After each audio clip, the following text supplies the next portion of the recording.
Bonjour chers frères et sœurs, je vous salue vous qui aimez le Seigneur. Je voudrais vous souhaiter une joyeuse fête de la Pentecôte. C'est la fête du Saint-Esprit. Voyez-vous, le Saint-Esprit, c'est la présence divine sur terre. C'est Dieu qui est sur terre. Et Jésus a dit que je vous enverrai un autre défenseur. S'il dit un autre défenseur, c'est qu'avant l'autre, il y a un. Jésus-Christ aussi est un défenseur. C'est pour ça que dans la prière sacerdotale, il a dit, Père, tant que j'étais là, je les gardais en ton nom. Je les gardais en ton nom. Donc maintenant qu'il est parti vers le Père, c'est le Saint-Esprit qui nous garde. Alors, je vous souhaite une joyeuse fête du Saint-Esprit. C'est comme ça que je l'appelle, une joyeuse fête du Saint-Esprit. Parce que Pentecôte veut dire simplement 50. Référence à 50 jours. Alors, cette vidéo, je l'intitule « Un mot sur le Saint-Esprit ». Est-ce qu'un homme peut connaître pleinement le Saint-Esprit? C'est difficile.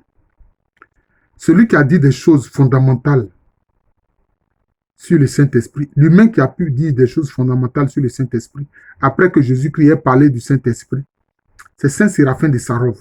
Saint Séraphin de Sarov, qui est un saint de l'église orthodoxe russe.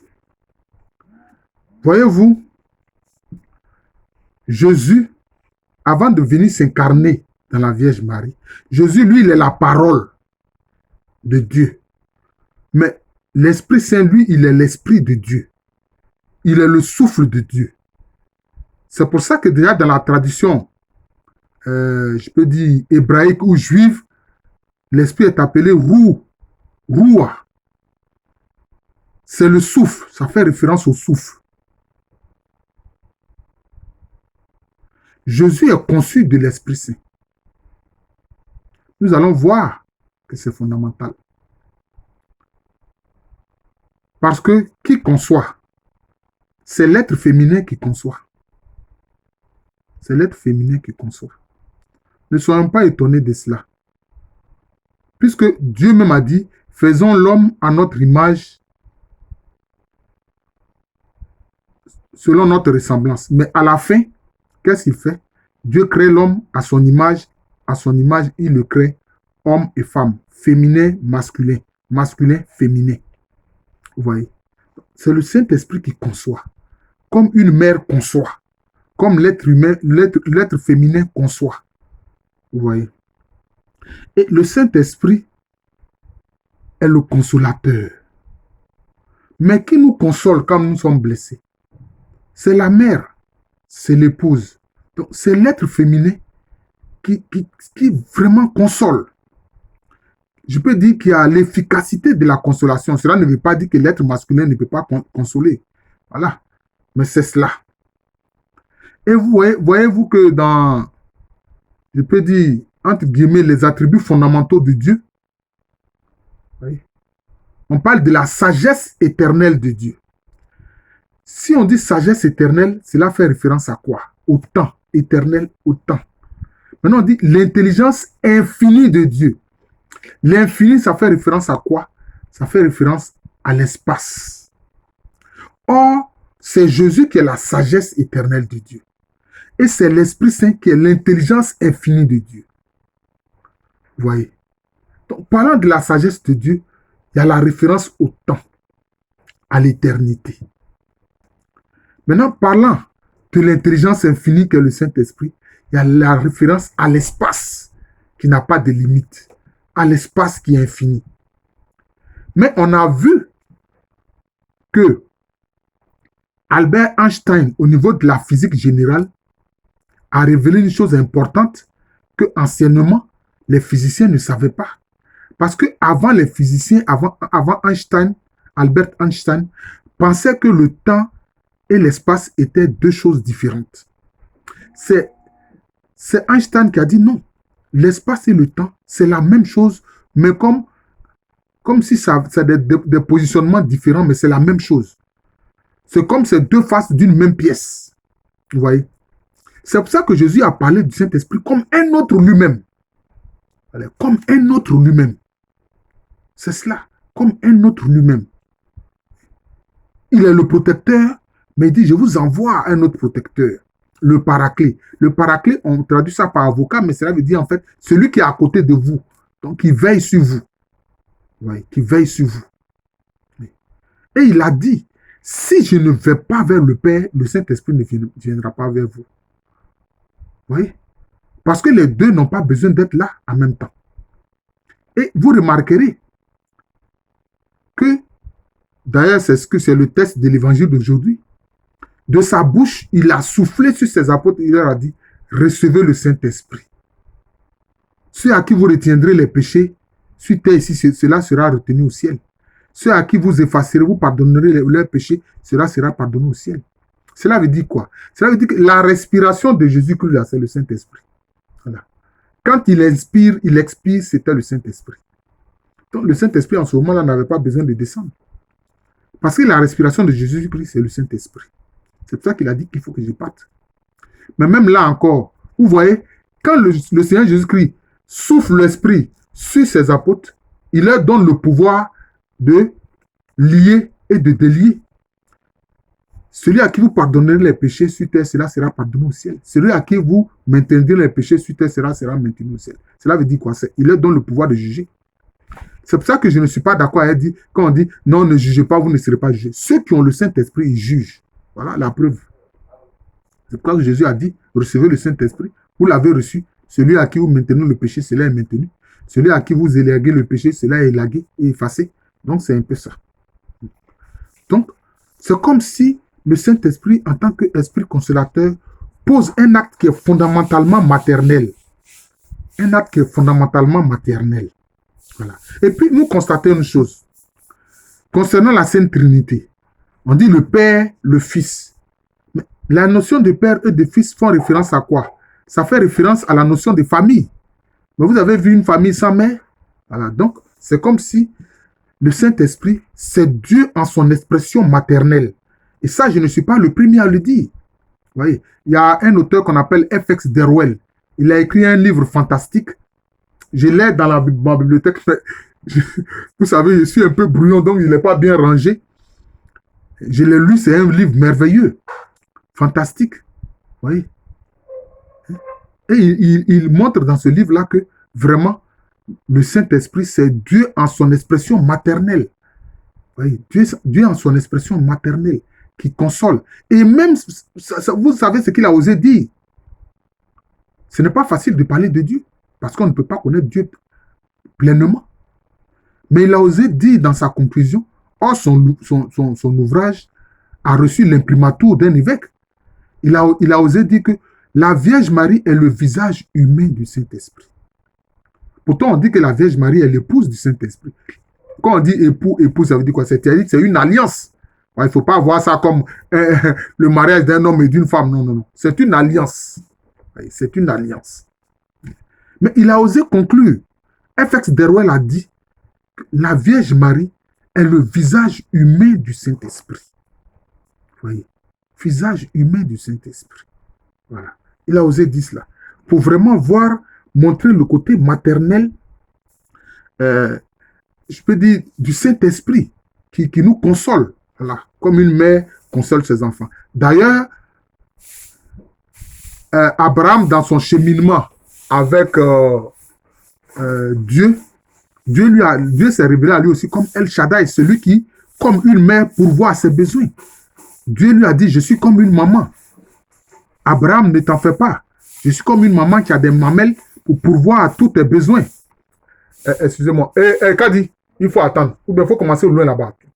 Ton bruit là me gêne un peu là. Hein? Donc, comme une maman qui veille à tes besoins. Vous voyez? C'est cela. Et on voit que le Saint-Esprit se manifeste avec, je peux dire, des éléments fondamentaux de la nature. Je vais m'expliquer. Quand Jésus a dit à la Samaritaine au bord du puits de Jacob,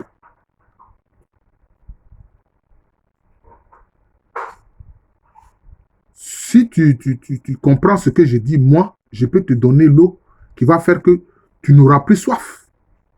Voilà. C'est-à-dire, Jésus faisait référence à quoi? À l'eau vive. Elle disait, Seigneur, donne-moi cette eau pour ne pas que j'ai à venir puiser de l'eau dans ce puits-là. Mais en fait, ce n'est pas ça. Vous voyez, ce n'est pas ça. Il parlait de l'eau vive. Et c'est pour ça qu'à un moment donné, il s'était crié devant les Juifs en disant que celui qui a soif vienne à moi et qu'il boive. Donc, le Saint-Esprit se manifeste aussi comme une eau vive. Or, l'eau, on a trop sur terre. Mais cette eau-là, ce n'est pas de l'eau vive. C'est même quelquefois de l'eau même qui peut donner la mort quand il y a des parasites nuisibles là-dedans. Vous voyez. Ensuite, on a vu que Dieu s'est manifesté à Élie, au prophète Élie, comme un souffle bien tenu. Mais même au moment de la Pentecôte, on le voit. Mais le Saint-Esprit est descendu comme un violent coup de vent. On a dit un violent coup de vent. Vous voyez. Donc, le vent aussi, on le trouve sur terre. Mais le vent et le souffle que manifeste le Saint-Esprit, ce n'est pas ce vent que nous avons sur terre. Vous voyez, ce n'est pas ce vent que nous avons sur terre qui quelquefois se transforme en cyclone, en ouragan et en typhon. Vous voyez, ce n'est pas ça. Ça, c'est du vent qui, je veux dire, le souffle de l'Esprit, c'est le souffle vivifiant. Tout ce qui est lié au Saint-Esprit est lié à la vie. L'eau vive, le souffle vivifiant. Vous voyez, le souffle vivifiant. Et c'est pour ça que Jésus a dit, si je ne parle pas, le Saint-Esprit ne peut pas venir. Parce que sa respiration, c'est le souffle du Saint-Esprit. C'est pour ça que c'est de sa bouche qu'il a soufflé sur ses apôtres pour leur communiquer le Saint-Esprit.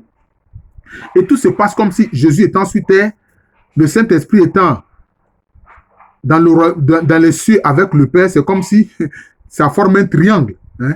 Jésus sur terre, le Père, l'Esprit, Jésus sur terre, ça forme un triangle. Mais quand Jésus monte vers le Père et que l'Esprit descend, alors c'est comme si le triangle est recréé. C'est curieux, mais c'est comme ça. C'est comme si ça formait un triangle.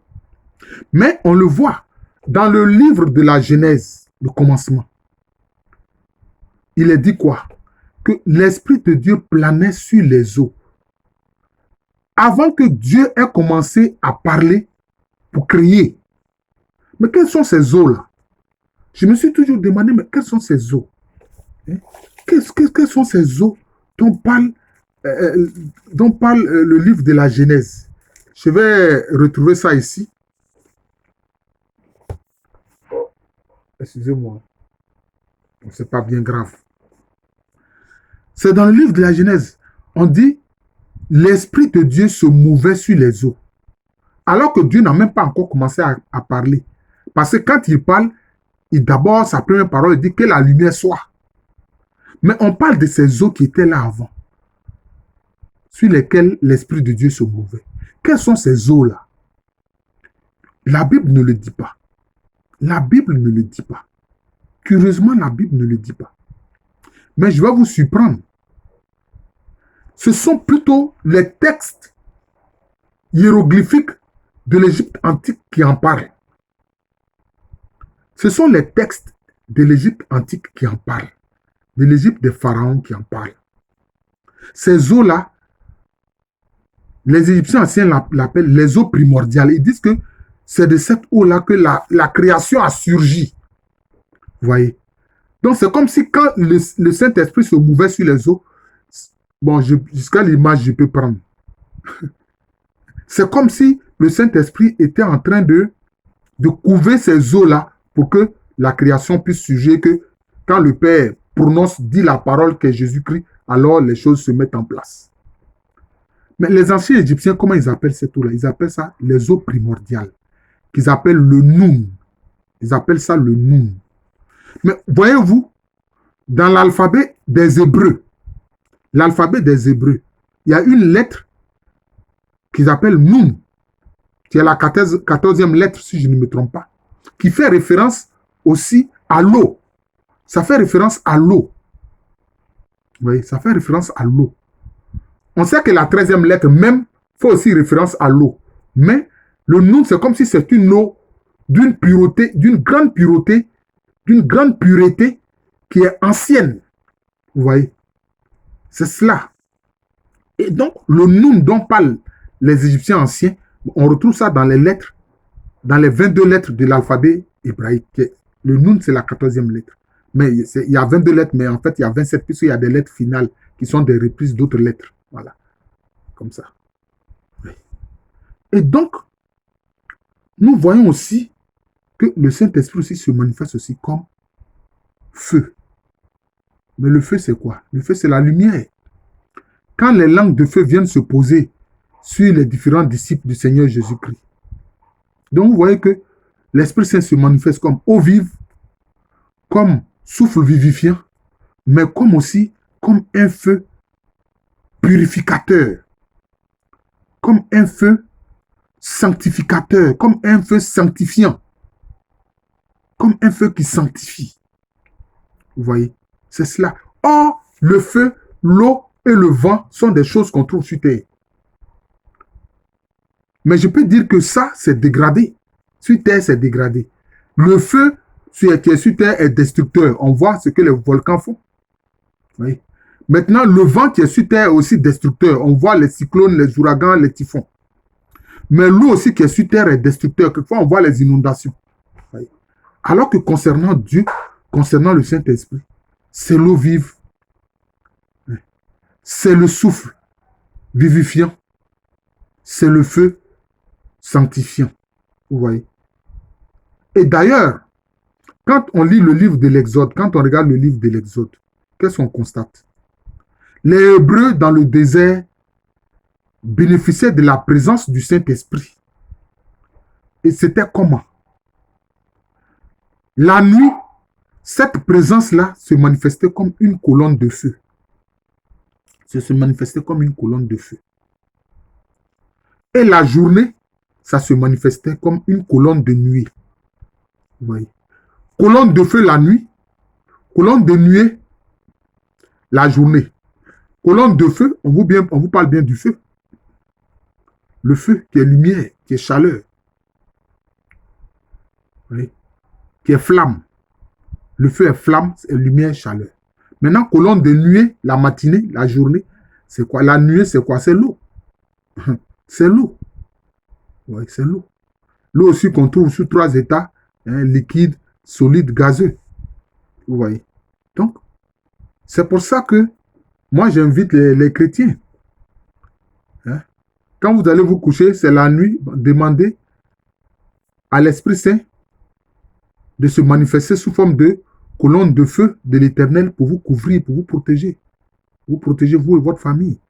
Et quand c'est la matinée, invoquez le Saint-Esprit en disant que le Saint-Esprit soit colonne de nuée pour vous protéger, vous, votre famille, vos parents, et pourquoi pas tous ceux qui croient en Dieu. Vous voyez? Donc c'est cela. Et donc, il a fallu que Jésus parte pour que le Saint-Esprit vienne. C'est comme si le triangle se recrée d'une autre façon. Voilà. Actuellement, Jésus est parti, il est vers le Père, il est à la droite du Père, et le Saint-Esprit est sur terre. Le Saint-Esprit est là sur terre agissant. Le Saint-Esprit est là sur terre agissant. Quelquefois, les gens parlent de, on dit, Satan, le diable, qui est le maître de ce royaume. Mais il ne s'agit pas de la terre. C'est du royaume des ténèbres dont il est question. C'est là-bas que le diable règne. Il n'a pas de pouvoir. Puisque Jésus-Christ, quand il est mort, est descendu aux enfers pour prendre la clé de la mort et du séjour des morts. Donc, c'est cela. Et donc, parler de l'esprit, comme je l'ai dit, ce n'est pas facile. Mais c'est lui qui est notre défenseur. Et il faut que les chrétiens comprennent une chose. Je ne sais pas, mais moi-même, des filleul que j'ai eu à voir, qui ont suivi la catéchèse pendant 3 années, et quelquefois, je le fais. Je vais peut-être terminer ma vidéo par là pour ne pas qu'elle soit trop longue. J'ai constaté une chose. Même aux enfants de cœur, je leur demande, mais Jésus, il est où? Ils disent, Jésus, il peut, il montre le ciel. Il dit, Jésus est en haut. Je dis, oui, mon fils, mon enfant. Jésus, il est en haut, mais Jésus, il est dans ton cœur. Il faut que cela, on enseigne ça fondamentalement dans la catéchèse. Hein? Il faut qu'on enseigne cela dans la catéchèse. Quand je serai moins pris par mes travaux à l'université avec l'encadrement des doctorants et tout ça, il faut qu'on enseigne ça dans la catéchèse, que Jésus-Christ là, il vit en nous. Et aussi que le Saint-Esprit habite en nous. Beaucoup de chrétiens ne sont même pas conscients que le Saint-Esprit habite en eux. C'est ça le problème. Or, si tu n'es pas conscient que le Saint-Esprit habite en toi, que le Saint-Esprit est en toi, tu es un chrétien faible. N'importe quel petit ésotériste peut te donner des coups. N'importe quel sorcier malfaisant. Bon, de toute façon, il n'y a pas de bons sorciers, mais je veux dire que ceux qu'on appelle notamment dans nos langues ici, en Agni, notamment les baïfouets, etc., les sorciers, qu'on dit mangeurs d'âme, mais il ne peut pas manger l'âme. Voilà. Il ne peut pas manger l'âme. En fait, il mange une des forces vitales qui est en l'homme, qui est le cordon d'argent. Un psaume de David parle de cela. Le cordon d'argent, n'est-ce pas? Qui lie justement l'âme et le corps. Il mange cela. Voilà. Donc, il faut que vraiment les gens comprennent, acceptent l'idée que le glorieux Saint-Esprit, le puissant Saint-Esprit-là, il habite en eux. Il habite en eux. Il faut comprendre ça. Si tu acceptes ça, c'est fini, il n'y a pas de problème. Je vous remercie. Je suis le frère Jean de l'amour de Jésus, c'est mon nom spirituel. Et à l'état civil, je suis le professeur Alou Kwame Remi. Merci, joyeuse Pentecôte et bonne fête à tous.